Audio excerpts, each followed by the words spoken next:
investing. Oh, I need to see that person. That's still pretty common. I'm sure there's still a lot of investors out there that are saying, you know what, Ravi, I'm interested to invest in you, but we got to meet and shake hands. I got to look in your eyes because I don't know if I believe this. And then they'll meet you and then they'll make the investment. But it's still that touch point that people still want to get that in order to move forward. So has the mind fully gone that way? I'm not 100% sure everybody has, but it's slowly going to that direction.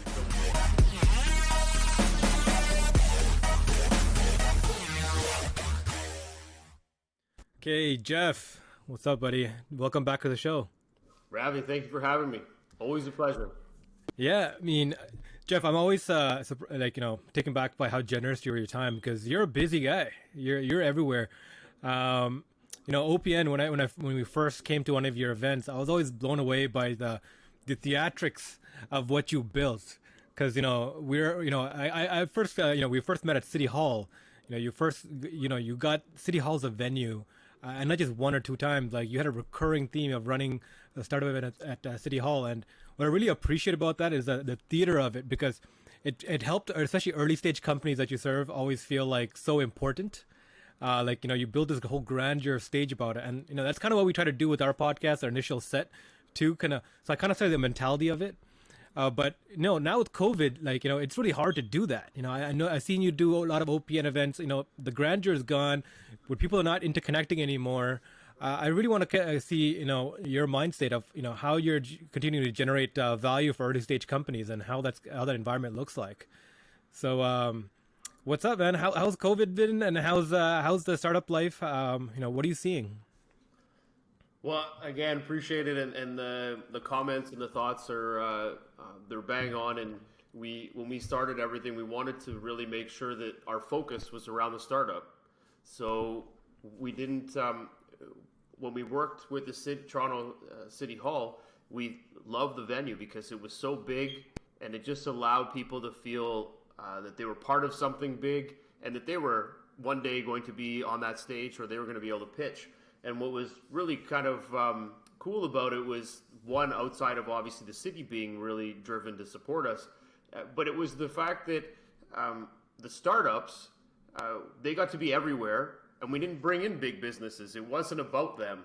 So we just decided, in order to make them feel that they're number one, we're going to put them everywhere. So they had their own booths. They had on the stage. They were the key part to all of this, and that's what made it a lot of fun and made it interactive for the startups. And we let the businesses kind of float around and try to connect with them. And, when COVID eventually kind of hit, we ran our last event. We ended up canceling our live pitch event at City Hall. We ran our Skip the Line event. And then I believe it was literally 3 days later, COVID shut everything else down, so we couldn't run City Hall. So that was our last live event. We stopped all of those from that side. And what was great is that, obviously, due to the circumstance, not so great, but due to the rotation or change that occurred from it, was that we kind of had to figure out, how do we still showcase and give the same value to the startups that we always were, but how do we change it so that we can expand and grow what we've already built?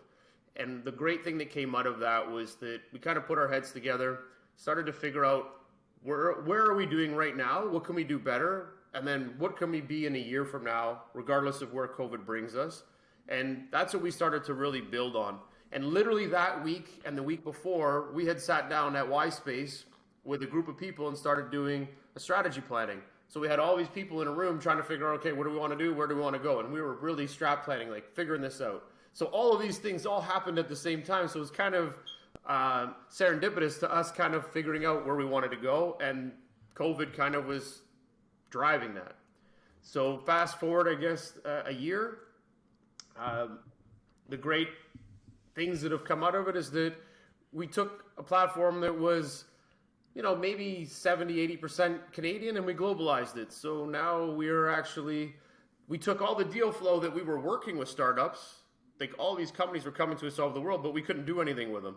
So now we decided, well, that doesn't make any sense. Let's open that up. So we did. So now we still see about 200-300 companies a month, and we net them down to the best 10. We still run Skip the Line, which was our main event with investors, but we kind of changed it around a lot. We said, well, let's just say we're never going to run a live event again in person.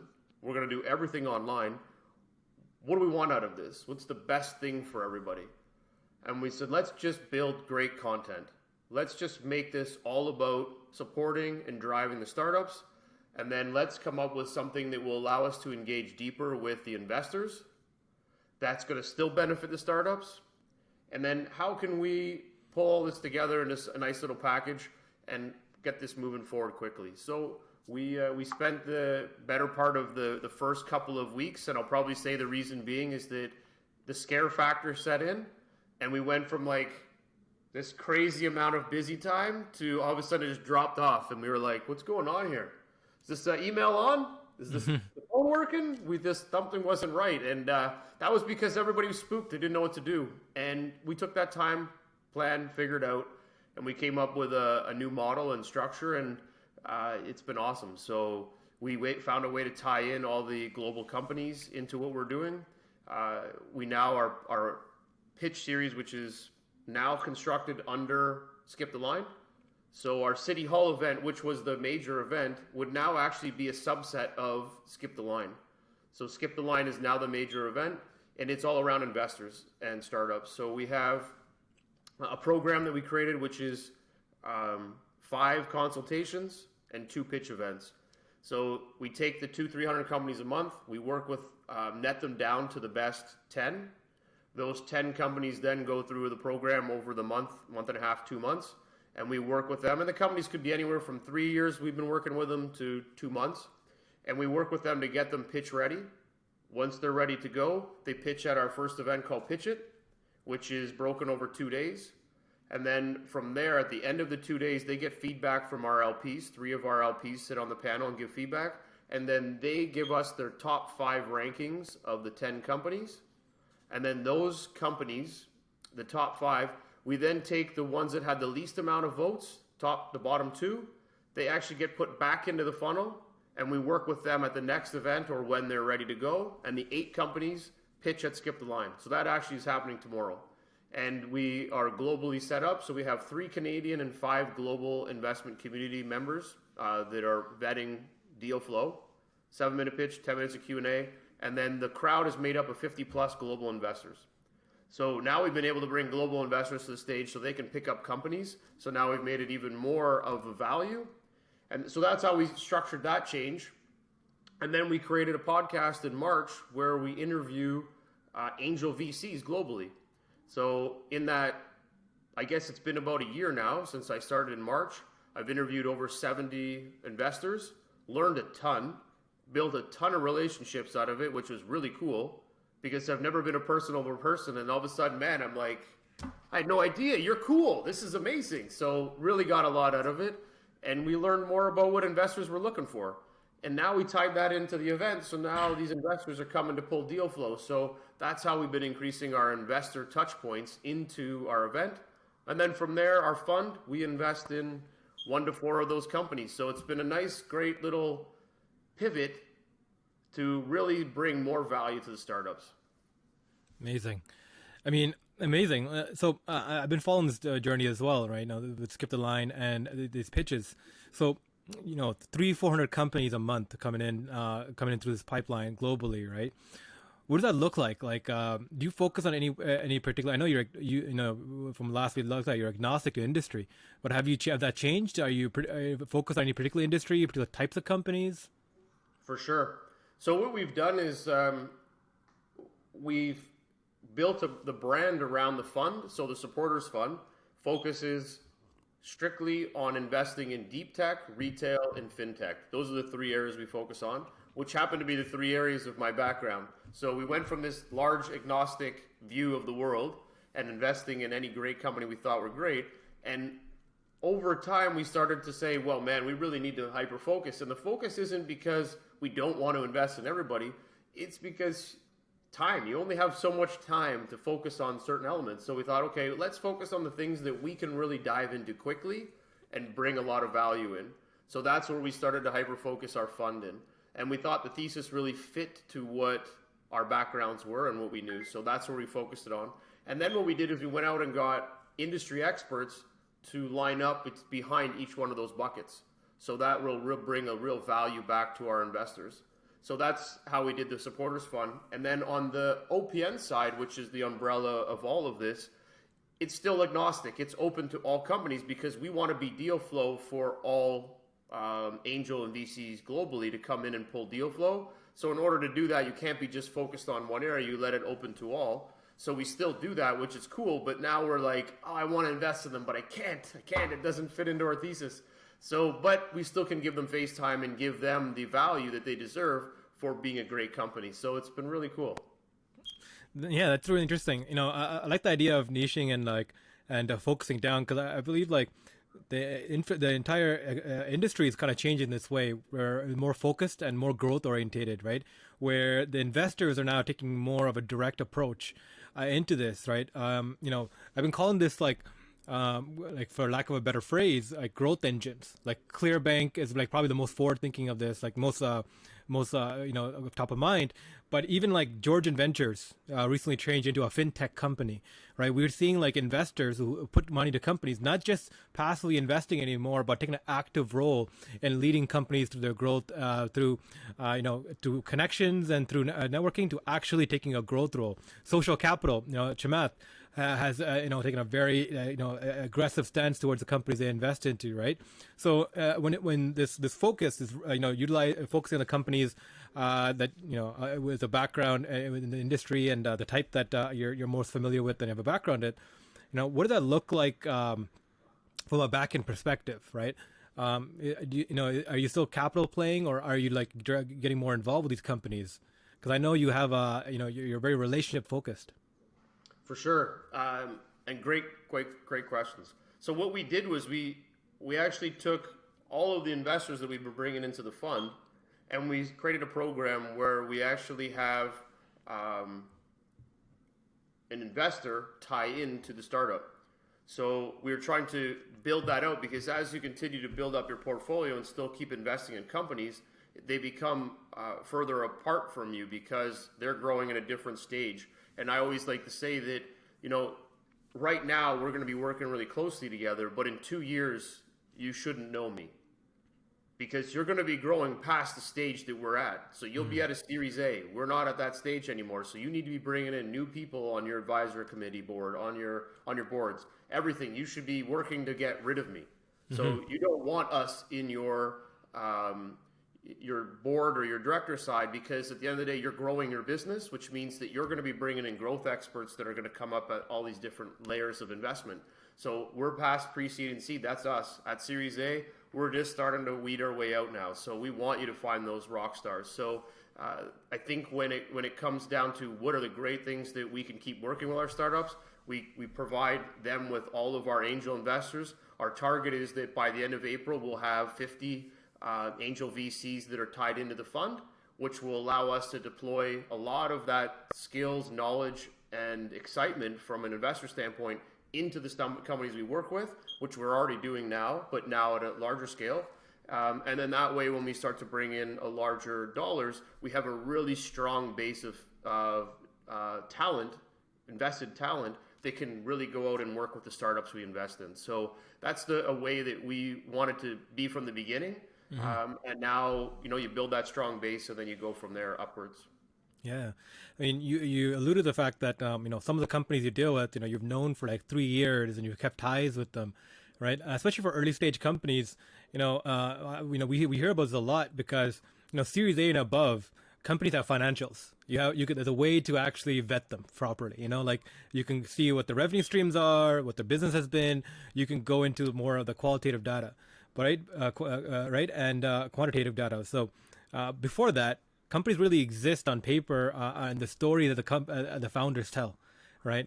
How they communicate, who they're connected to, how they're maneuvering, how they work is very quantitative, right? How do you vet companies? What's your model or metric? And I think we covered this on the previous episode as well. Has that changed in a post-COVID world? You don't get to see companies anymore. You don't get to see them eye to eye anymore. It's all like Zoom calls and things like that. How do you vet companies? For sure. So even in the past, we were able to vet companies without meeting them face to face. So we do, and we have been working on and creating our own system. So we have built our own CRM. We do analysis around the startups. So we have, I'm going to say, we'll define it over the next little while to be what the exact is, but it's like a 30-point system. So what we do is we plug in all the metrics that we need across the board into our system, and then that comes back. And again, this doesn't have to be a FaceTime or a conversation. It just has to be enough metrics that come back at that early stage to say, do they have traction? How big is their team? Do they have debt? What's their burn rates? There's a lot of data that we don't believe we need, or it doesn't exist, which does exist, that we can utilize to give us a story. Mm-hmm. And it's a data story. It's not a how great your pitch was, or if you're good looking. It has nothing to do with any of those things. It's just data. So we don't want to, and we never will discriminate against anybody because we don't know who you are. What we know is the data, and that information is going to give us a story, and then that's a story that's going to trigger us to say, wow, we like what they're doing, and then we can analyze that against the categories that they're going into and say, hey, is this scalable? Is this something that can really expand and grow? And then that's a couple of calls, Zoom calls, whatever that might be, and that's where the excitement just keeps building. So for us, everybody says there isn't data. There is data. There's a lot of data. And if they do it right and a startup does it right, they will book a lot of data. They'll keep track of it. We have startups that we work with and invest in, and they're very meticulous. I use the word, I like a psychotic startup founder, and that's because they just know everything about everything that's going on in their space. They know every company, what they sold for, what they bought for, how big the market is, what they're doing. They're just crazy about everything that's going on. But they also understand how data works. So they have information. They're telling you that they've got closed sales, they've got soft commits, they've got all of these things, moving parts, but they're keeping track of it. And that's what allows us to be more functional and to be able to operate in the world that we're in. So, I mean, that's really interesting because, we're told that early stage companies are, mostly unquantifiable because they're still like developing their financials, different things. But I think, you touched on a key point that there are data points that you can capture, right? So going back to this, what did that look like? Can you give us a case or an example, whether by naming a company or not? What does, what'd you look for? What made them exciting? And how that journey went for an investment? For sure. I think the one that would come to mind that probably stands out the most was they're a company out of the Durham region. They came to one of our events, like you guys, and they were awesome. 2 founders, and they came up and they were all excited to chat and start pitching their business. And as soon as I heard their business, I was like, wow, it's amazing. And so these data points that you can look at, the first thing is, what did they do to go out and grab your attention? Secondly, you can go to its co-founders. So there's 2 founders driving the business. That carries a lot of extra weight. And then what was the tech built on? What was the tech stack? How did they operate it? What is the thing doing? Is it unique? Is it different? And they actually came with all of these pieces. And their company was fresh and new. They hadn't actually launched the product yet. They were still in development. But it was really about how the founders visualized their business, where they wanted to go, and then the numbers and details that they had on the industry, who their competitors were, how many there were, what they were doing in revenues. And the guys had all this information. They were very well-oriented and detailed around the space. So it was an easy understanding of their business. And then we kept talking, and they kept booking time. I went and saw them. And eventually it just kept moving into different information that we were able to gather to prove that there was a real big opportunity here. So we did. We made an investment. We were the first ones into the company. And then from there, they went through our event. They pitched. They closed another group a little bit later from there. And then they spent the next 6 to 8 months building their company. And we worked with them, kept talking, kept working with them. We helped them close their first deal. They continued to work and build, and then 6 to 8 months later, they went out and raised more money. They said, hey, we're doing really well. We're going to raise some more capital. So they did. So they raised just over $1 million, and they've been spending the last 6 to 8 months growing the company. And we were part of that initial investment to help them take off. And then we provisioned that we wanted to be part of that board when they got to the point of building one. They built it, and now we help work with them, and they've brought some amazing talent onto their team. They've brought some amazing investors onto the team, and it's phenomenal to be part of and to watch and see these guys just building this and going quick and moving earth on it to make it happen. So pretty exciting. That's really cool. So, I really want to get into like some trend analysis with you, right? Like, how things have changed or what you're seeing that are different, right? Before I dive into that, like, anything that stands out for you, like, after COVID, like, now a year into the pandemic, right? What is the main difference you're seeing? Are you seeing the different types of companies come up, or companies operating completely different? Like, what are the main changes you're seeing in the industry? Well, I think a great I guess byproduct that's come out of the pandemic is that there's been a lot of startup change. So some companies had to fail in order to move forward, and what I mean by that is that it didn't work with what they were doing, and that was their aha moment that I need to change or pivot or sink my business and move on. So there was a lot of that occurred, and then what came out of this was fresh perspective. So now I'm working in a whole different environment, and a lot more ideas started to come out, and a lot of people had more time. So just like in 2007 in the financial crisis, people were laid off, people had time, people decided that they had a passion, they wanted to go after it. So, or it was just people working on the side doing things, and they decided to make it bigger and go raise funds and realized that there was a bigger problem and more need. So there's been a ton of companies that have come out of this. And it's not all just COVID focused. Not everybody's building face masks and things like that. But there are obviously a lot of changes. But what it also did was it punched holes in the way systems were working. So now obviously you had more remote workers. When I started my company 15 years ago, I made it remote. So I've been remote for 15 years. So I didn't even notice the difference. So to me, I was just working the way I was working. But that was new to a lot of people. A lot of people didn't want to work that way. So now you had to make those pivots and changes to accommodate it, which creates more ideas, faster movement to solve bigger problems. And more big companies were trying to solve these problems, which means that they were willing to spend money to solve them either internally or pay externally for someone to go in and fix them. And then you start to build up more startups that come out of it. So, now you can see that you'll probably continue to build trends in different areas that will help businesses sustain themselves. Will it be like this forever? No, but now maybe it goes back to 50-50. So 50% of people will work on site now versus off site, whereas before it was 95% on site. So there's going to be pivots, there's going to be changes, but now you've adapted to work with that type of workforce. People are going to want more spare time, more free time. So how do you accomplish things faster and more convenient? Education, it might have been tough for parents to not be able to ditch their kids for 8 hours and then have to hang out with them all day. But now they found a way to make it valuable for the kid. They don't have to commute. They learn quicker, better attention opportunities, and now the parents are getting to spend more time with their kids, so they're happy. So there's kind of this really great cycle of the way the world had to change to accommodate. How much of that's going to stay going forward? That's what you got to predict. But I can say that the ed tech space is really changed dramatically on how and what we'll be educating ourselves in the future. I think fintech supporting all of these has been a big change.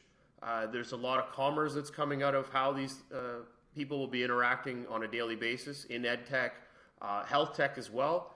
You started to find that there was a lot of holes, right? People are lining up to get COVID testing, or people were having issues getting x-rays or scans. So a lot of process had to be changed in order to clean up how somebody interacts in a hospital. Well, I guarantee it sped things up, because now they found ways to move people through quicker and faster in front of doctors than they ever had before, because they had to protect themselves more now, but also had less waiting room. So now you found ways to wait in your car or to be on time. So you're not seeing your doctor at 5 o'clock and he shows up at 8.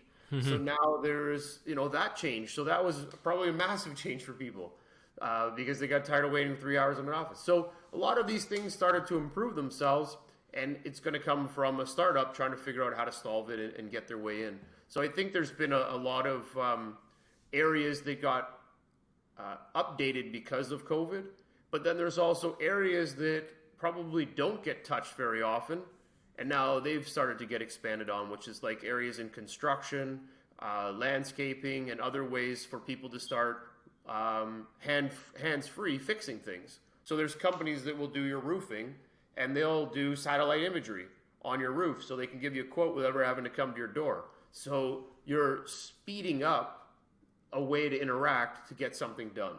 And I think a lot of that is how you get people to start analyzing convenience and what things can I get rid of so that I'm not driving all over the place, because my time's better served me stepping out my front door at 5 o'clock instead of me driving for 2 hours. So a lot of it's all about convenience and how you build that into your lifestyle. And I think we've learned it from being at home for the last year. Yeah, I think you touched on a great points, because one of the things we've been following is that since the 1960s, the actual amount per capita of innovators of startups has actually been going down, even though we hear more of them. Mostly because cost of living has gone up. It increased the friction. If you're 29 years old, 32 years old, and you want to quit your job to start a startup, but you have a family and a mortgage, now it's way more, life is way more expensive. The costs are much higher. You're less likely to do it. But what the pandemic has really done is change the barrier to entry, right? Because now you no longer need an office to operate out. You can work from your home, right? Meet people remotely. You're no longer driving across town to make meetings. You can have 3 back-to-back meetings lined up, right? And you can do it across the world, right? Scott Galloway was talking about when he launched his agency, right? He used to, he had a client in Germany, it's a big manufacturer in Germany, and like every week he was flying there to have an in-person meeting, right? And that was a huge barrier to entry, but again, recovered from his costs, but it's part of the costs, and it prevented him from having many international clients. But now that barrier of entry can be reduced, so you can charge less and have potentially more clients and scale better. Right, so the barriers to entry has changed. So what I'm predicting to see is that more startups per capita actually launching. 2, a lot of people were there's a lot of mass employment that happened, and generally anytime this kind of black swan events happen, people get laid off. Most of them just go out and start companies, start their own employment services, right? And I think we've seen a lot of that. So I think we're now at the tail end of that, seeing all these post-COVID changes. Companies, new emerging companies come up. And 3, the infrastructure, right? Before, it used to be location. 2017, we saw the record number of 2,700 startups formed in the Kitchener-Waterloo area, right? Kitchener-Toronto corridor area, 2,700 startups. Put that in comparison, in all of India in 2017, only 50,000 startups came up, right? Which is the world's second largest population. But now the infrastructure cost is gone, because now you no longer have to be close to a population. You don't have to be close to other talent. You don't have to be close to incubators or grant programs. You can now, be sitting in a remote town somewhere, as long as you have internet, connect to someone in Singapore, start a company, and launch and utilize, multinational support mechanisms to go forward. I think what we're seeing is a digitization of the innovation industry, right? Where all the support structures are going digital. And just like yourself, now you have the capacity to handle international clients. More and more accelerators, incubators, and support structures are going digital and being able to accept a wider array of things, right? And so, one of the thoughts about this is that digitization of it. What is the platform layer going to be that startups are going to launch? Innovation industries going to run off of, right? We've seen these innovation brokerages that have been historically been there, that have been a driving force for open innovation, but it's always been behind the scenes, kind of backdoor kind of areas. Startups are always been up to them to kind of find services and figure out how to build up and get to the point of interest. But do you see that there's ever going to be a point where it's going to get proactive, where people are going to see like very early stage companies and be like, hey, cool, let's get like 10,000 of these, put them on a platform, and that platform use them analytics and to figure out how to better to connect them, find co-founders, find people, find resources, right? How can intelligence be deployed to help startups? It's something that I think about a lot, right? Now that things being digitized, how can we deploy more intelligence towards companies? And is anyone doing this? It's interesting that, to one point to what you were saying there, that the biggest change that's occurred right now is, as you mentioned, there's layoffs and high unemployment, so people start looking for jobs. But I think the biggest shift is the mind shift that's occurred. A lot of people's minds are, they're not really into change. People believe and say they're in a change, but it's proven that change is the most stressful thing for anyone. So you have a whole world that's had to shift. And, we've been in digital for 20 years, but it isn't the same impact until COVID. Credit cards weren't heavily used until really COVID. Like, you were at maybe 20, 30% of people are still using cash in North America, or more in some areas. But that has now really changed. People are like, COVID money? Ooh. So now it's down to probably 5% of people using cash. So it's really been a mindset change that's forced people to say, hey, I don't need to go to a store, I can go online, or I don't need to do those things. I don't need to go to the office to be able to finish my job. So that mind you had to change a lot of how you looked at something. So now, being able to move that forward and continue to move that forward, the mind has to be able to keep adapting to this change and how the world is changing all at one time. So to go into your concept of how can we use AI and technology to really benefit the growth of a startup and help them find founders and everything else, there are companies that are trying to tackle this, but because the mind isn't able to see that happening, I need to interview somebody live, or I need to do certain things, it hasn't got to that stage where I can actually accept this yet. So just like you were mentioning earlier on investing, I need to see that person. That's still pretty common. I'm sure there's still a lot of investors out there that are saying, you know what, Ravi, I'm interested to invest in you, but we got to meet and shake hands. I got to look in your eyes because I don't know if I believe this. And then they'll meet you and then they'll make the investment. But it's still that touch point that people still want to get that in order to move forward. So has the mind fully gone that way? I'm not 100% sure everybody has, but it's slowly going to that direction. So the same thing around how do we help startups get to that facilitation of finding the right resources, being all part of one system. It's a lot of stuff in one system to manage. I think you can get lost and maybe get buried in it, and maybe it just wouldn't solve the problems you do. But there are individual systems coming out that are tackling these things along the way, which I think eventually one day will become one system for sure. But right now I do feel that there's a lot of individual systems coming out to tackle that resourcing problem globally, to tackle fintech, financial resource allocation, whatever it might be. But they're doing it as a one-off before they build out the big kahuna, I guess, of a system. Gotcha. But it's going to happen, I'm sure. We'll get used to it and we'll demand it. We'll say, hey, wait, shouldn't the government be able to do all of these things? And then maybe that's the same direction, right? Is you put the demand on someone and eventually they'll go there. But then it's up to the user to be able to get their mind around being able to do everything in one spot. Yeah. I've been, we've been, me and Henry have been going through like all these reports, trying to just figure out what's going on in the industry, like what are the big changes and stuff, right? And the government of Canada and all the provinces have realized post-pandemic, all the economic recovery is going to come from not just small companies, but new companies, particularly startups and new companies that come out of this. Companies that understand the new environment we live in and build for the solutions that we're doing, right? And one of the categoric difficulties that these companies are facing is that Canada's innovation industry is actually gotten a lot more sophisticated in the past 10 years. We have the VCs in place now. We have actual venture capital companies, and we have capital. The problem is they don't have a deal flow because early stage companies, we have accelerators, incubators. There's I think there's about 194 incubators and accelerators across Canada, both privately, university and government funded, right?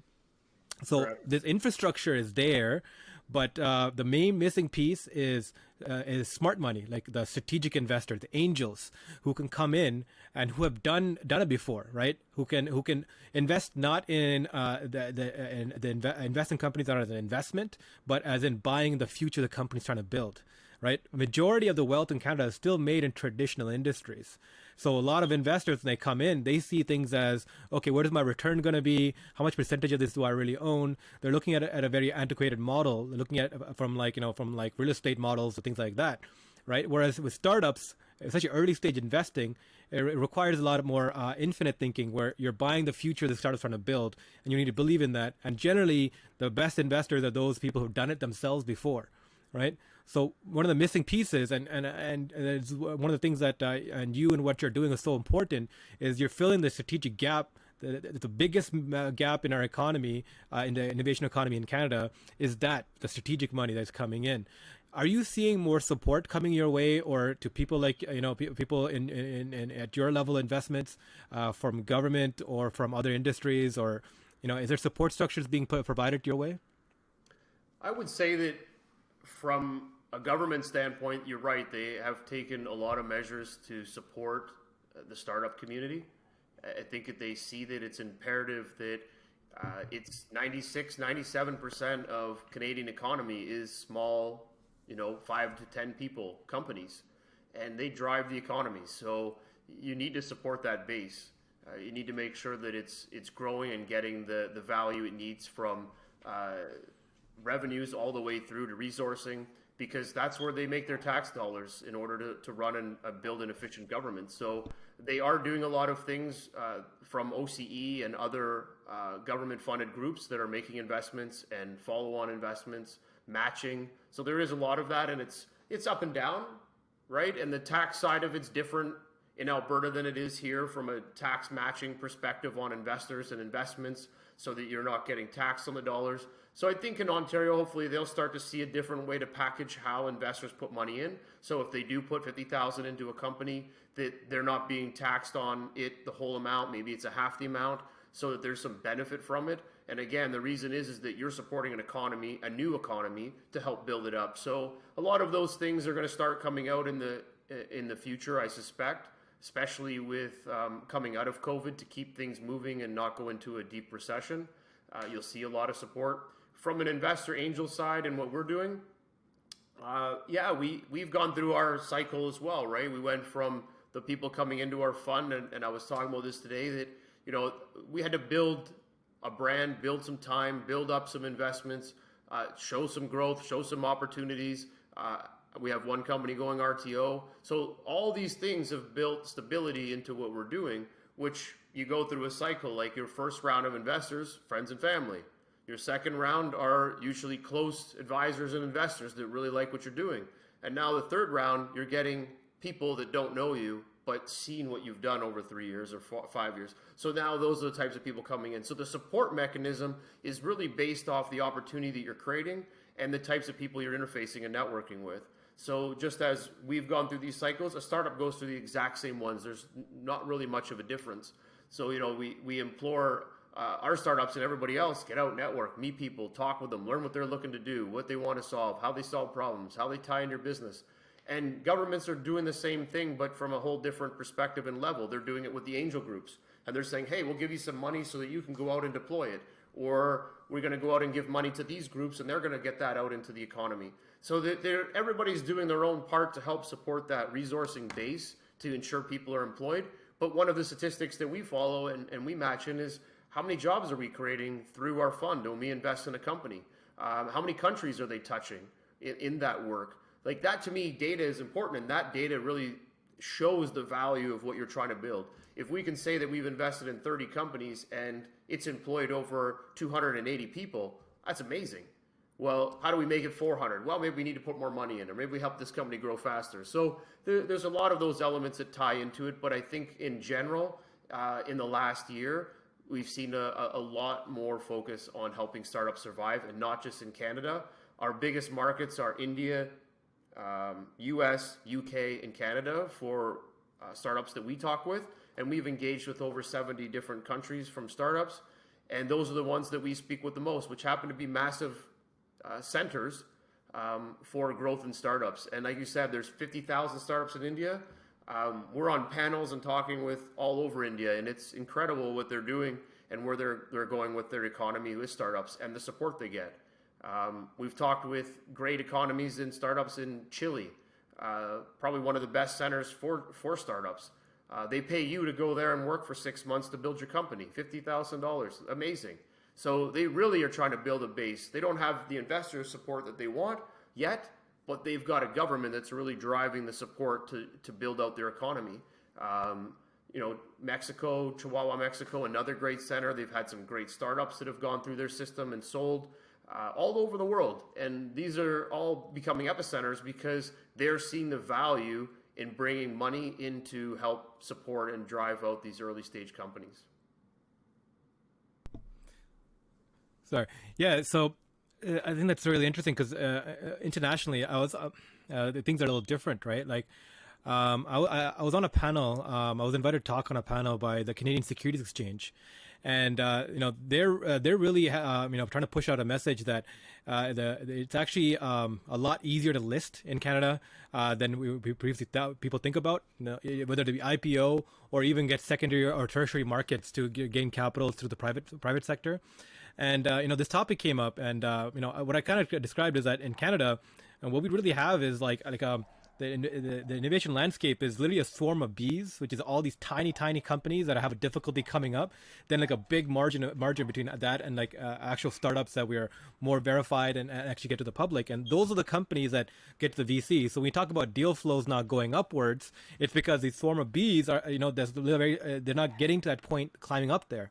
And to that point, I made this point that really stuck. It was like America is known to export companies, right? Where Canada is known to export innovators, right? Really, we're per capita, we're an IP generating nation, right? Like a lot of inventions come out of here, but they don't necessarily turn into large scale companies. But when it comes to like support and infrastructure, one of the interesting things that is coming up now is the rise of retail investments into private companies. So there's a company called Front Founder out of Vancouver that's doing this really well, right? There's a few other brokerages that are coming up. It's more of a model known in America. But what do you think about retail investors being able to coming in and supporting private companies, startups? Right, from startups being able to raise $100, $500 from 1,000 companies, and the brokerage, the broker can come in and put up one line in their cap table from 1,000 people supporting them. Does that help companies? Does that harm them in the end? What does that look like from an investor point of view? Well, I think that a lot of the time, what you'll see in the investor community and the way government ties into it and how it's supported is that it's almost intrinsic that if you're a startup and you're, like you said, the little bees that are kind of moving around trying to find their new hives so that they can grow, is that a lot of the investors, angel investors in that VC side, they're always looking at, has this company utilized any government funding to grow their business? Have they gone and used SURF, all these different things? Are they using them to grow their business? And which in a way it becomes a crutch. I personally think that you need to look at that as growth money, not support money. So there's kind of two ways of looking at it. I'm going to build something, get my MVP out, test the market, hypothesize, pivot, grow, get money, grow, get money, grow. Use the money for growth money. But a lot of the time, we use it as support, and we haven't figured out how to get to that point of growth. And then there's the failures that occur. And the government comes in at different stages of matching, and they usually match higher up. So those little bees are still circulating around, and they're not getting the value they need. So they should be coming up with programs that are allowing for the hypothesis, the alpha, the beta testing, so that these companies do have a potential to get to the stage of being in angel or VC funded. And there's about the 5,000, you talked about the 2,500 companies, like globally across Canada, there's about 5,000 companies that get started in that sector that only maybe 300 get funded a year. So that's a pretty small number of 5,000 companies. And that's because, and those ones are at that stage where they can get funded, but the lower side has a tougher go, right? And I think where Canada came into this whole market and really, as you mentioned, innovators, where this came in and why we became such a strong society in that, and I'm going to mess up the year, I think it was 67 or something along those lines, Canada went and formed this committee to write a document around where Canada need to be in the next 30, 40 years. And what they went back and they said, hey, look, we're not going to be manufacturing. We're not going to be labor. We're going to be innovators and resources. You're going to hire Canadians to come in, bring them all over the world, and we're going to be the brain power. So we're going to build a society that's built off brains. Wow. And that's really what the whole thing was written about and what they delivered. And oddly enough, 50 years later, like you said, we're innovators. So the Canadian society was built to educate and grow consultants, to grow people that would just be consultants and be able to help support the growth of industry and companies around the world. So that's kind of where the company or the country focus its brains. So now you have a million little bees that are all super smart innovators, but they don't have that same capacity to figure out how do we turn these into businesses. And now you've got a big push in that space. And I think that there isn't enough dollars at the base to support it. 100% there's not. And there's a lot of dollars at the very top of the funnel. But the difference is that they're only getting choices of, say, 30 to 40 companies a year that they can all invest in, because that's Series D and E. There isn't as much Canadian dollars going in. There's a lot, but there's not many companies. So how do you open the funnel up and bring more of those dollars down and bring more companies in so that there's more selection and more companies can move faster? And I think that's a government role by helping more companies beta test, alpha test before they get to that angel side of things, so that they have a potential to survive. And that's like investments of $10,000, $20,000 that would, even if it's doing it, deployed it through universities and colleges, through those incubators and accelerators. I think that's where you're going to see a big change in the way the economy focuses around startups getting further along the funnel. Yeah, I like that. I like how you position that, because we sometimes turn to society or government and be like, oh, why isn't this there? Why isn't that there? But generally, like, how governments work is over those kind of tailwind kind of periods, right? Like 40, 50-year periods where they put infrastructure and policies in place that kind of builds up over time. And it's really invisible until the final result. And like, oh, you look around like, oh, all this happened, right? That's really interesting. I would love to get some predictions from you. What does Canada, the innovation industry, look like in 10, 20 years? Where are we heading towards? And you can talk what, particular technology wise or infrastructure wise, what would you like to see, or what would you think would happen? It's an interesting question. I wish I had a crystal ball to be able to decide where and how and what it's going to look like in that time period. But I think that, like any culture, we learn a lot from the South and from the North and everybody around us. And I do think that the U.S. drives a lot of it, and now China is a big player in this as well. Their innovation side of things is moving at a rapid speed, and they are really taking out the stops around how innovation looks and works. And that, I think, is where society is kind of going towards, is the competition to keep up with the amount of change that's going on and how fast it's moving.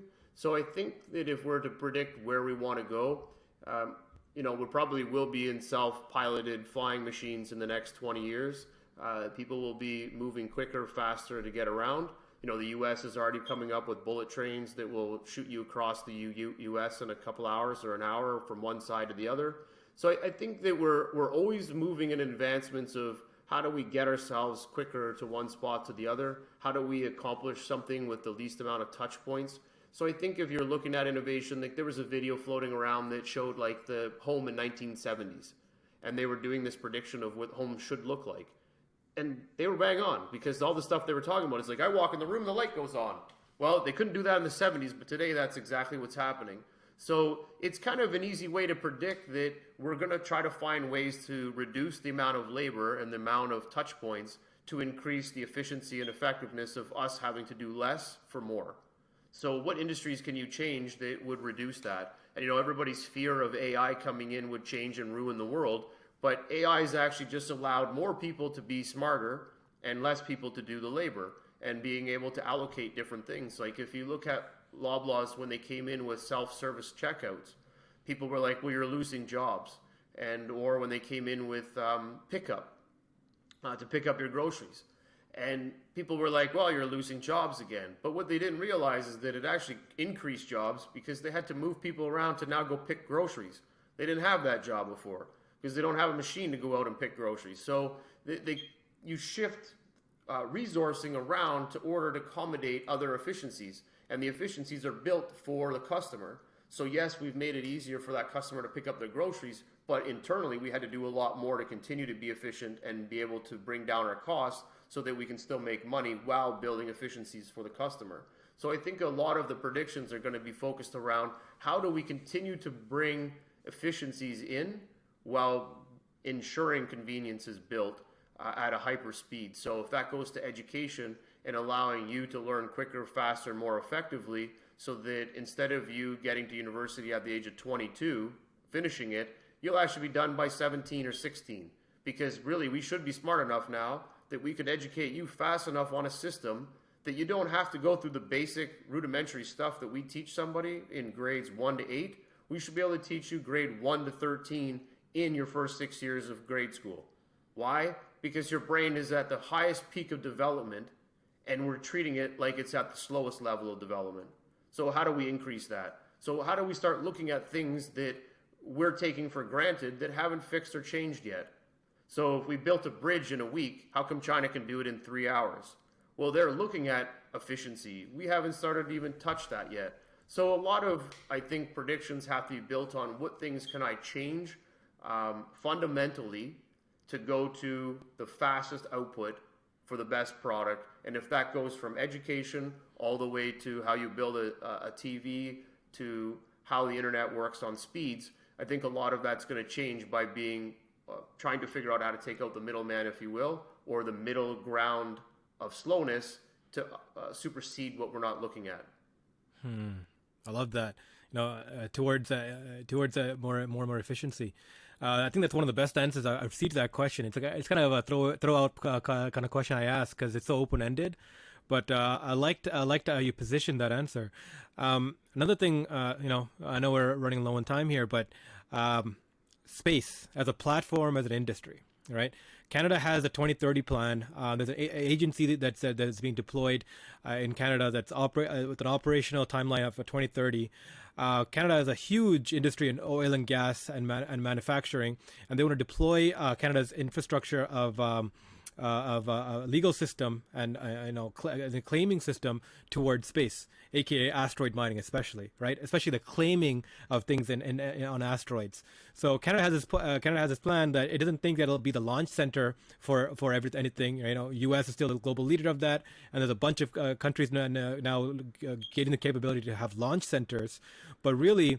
It's country specific to figure out where you want to have the ownership rights deployed under. You can choose the country you want to deploy under, and Canada wants to be the friendliest nation that wants to support private enterprise in space. Are you tracking space or anything like that? Is it a private interest of yours? I'm fascinated by it personally, right? And what are your thoughts on the industry? It's crazy. Like, I would say that the country that's focused the most countries that are focused the most on really driving innovation is in space is India and Israel. There is India puts out more engineers than any other country, and Israel focuses a lot. I've seen a lot of startups in Israel that focus on the space technology because of the growth of their armies and everything else that's going on. They're really innovative. And then, of course, you've got North Americans from Teslas and all of those that are putting in a lot of focus and the big money that's going into generating how and what they're going to be doing in this frontier.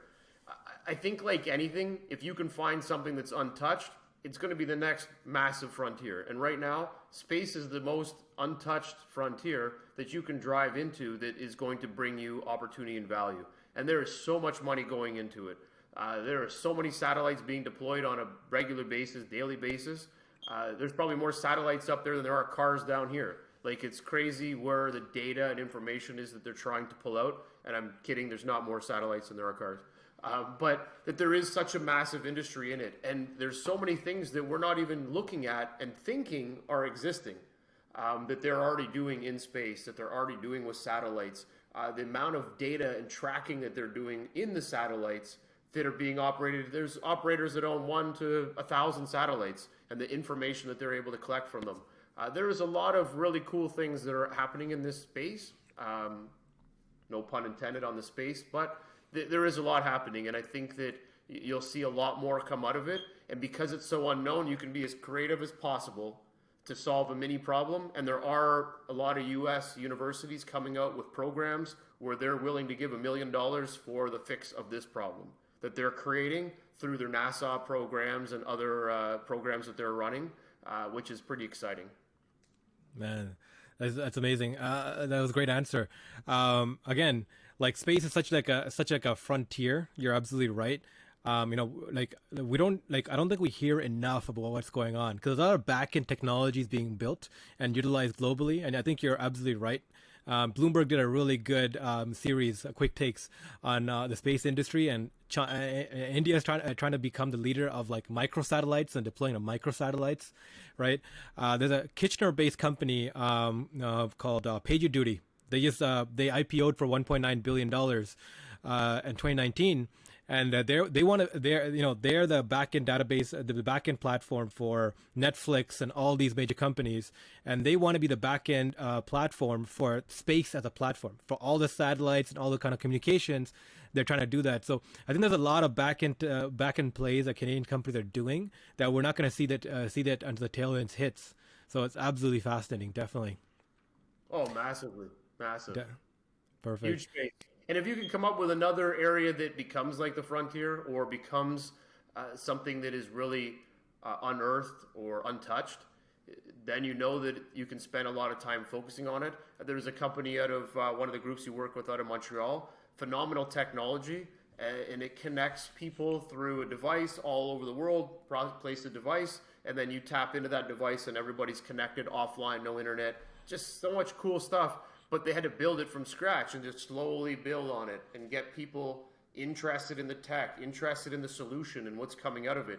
And if you can do that and you've got the time and you've got the resources, you can really start to make a movement like Bitcoin, like anything that is unheard of, that is like, this is impossible, this will never happen, why wouldn't people use this? Today, people's minds are so much more open to opportunity and for trying to dig into something that you possibly couldn't have thought of 20 years ago. And today it is all possible. There's nothing out there that isn't possible. And you know what? Just go after it. Go after the impossible, because that's where you're going to get the most gratification, is solving that impossible thing that everybody told you couldn't do. Yeah. I just want to close off this one last question. I love where we're going with this. If you had an infinite supply of money, right, as an investor, what is the problem or set of problems that you would love to put your money toward to solve? What are the company? Not the companies, but the problem you would like to see solved. Well, I'm going to give you what popped in my head first, because obviously it's unrehearsed thinking here. But the first thing that came into my mind is that in order for the world to continue to grow and populate and be able to survive the next 100 years, there's a climate issue that needs to be resolved and looked at. We have created enough junk and garbage of short-term usage of products that if we could focus the time into re-engineering these wasted products into fence posts, into infrastructure builds that would allow for us to re-engineer a product that doesn't need to be used anymore. So wood is trees. It's one of the overused, they're the lungs of the world. So if I had endless amount of dollars, my goal and plan was to buy up thousands and thousands of acres of forest, to lock them down so they could not be cut down or touched, and force industry to change the way that they're operating so that they would have to take the billions of plastic that's created and convert those into usable products like fence boards, like decks, like house infrastructure builds, and start to stop utilizing the resources that are supporting the earth and start utilizing the resources that we've already created and reusing them to bring value back to society, so that the lungs of the earth will continue to keep breathing and we'll stop breaking them down and ruining them. So my goal was always that no matter what, I wanted to buy and build up some sort of social system that would prevent anybody from tearing down any more forests and forcing people to work around that and finding other resources. And that could go for every other resource that we're beating up on and digging into the earth for. But that was the biggest one, because it changes the way the airflow works in the system. It changes erosion in the way water systems flow. So there is a million things that tie out from protecting the forest and the land that we're not looking at or paying attention to. And that changes how the world works. And you know what? We're having 12 degrees in March in Toronto. That's all caused because of the way we operate and function and the resources that we keep tearing down. So I think that if the world starts to be more innovative and finds ways to work around it, I think that we can start saving a lot of the trees which will save the bees, which will save a lot of the infrastructure that we need to survive in the next 100 years. Perfect. Great answer to that. I was hoping you say climate change or the oceans. I completely behind you on that. Completely believe the same thing. Jeff, this has been great. I wish we could do another hour of this, but I know I've taken so much of your time. Always, yeah, always a pleasure, man. Fascinating conversation as always. And for everyone who's tuned in, thanks for listening in. Stick around for a few minutes. We'll do a quick debrief. But other than that, this has been great. Thank you. Pleasure. Always a pleasure. Rav, you're a great man, and thank you for having me back on. And looking forward to collaborating again.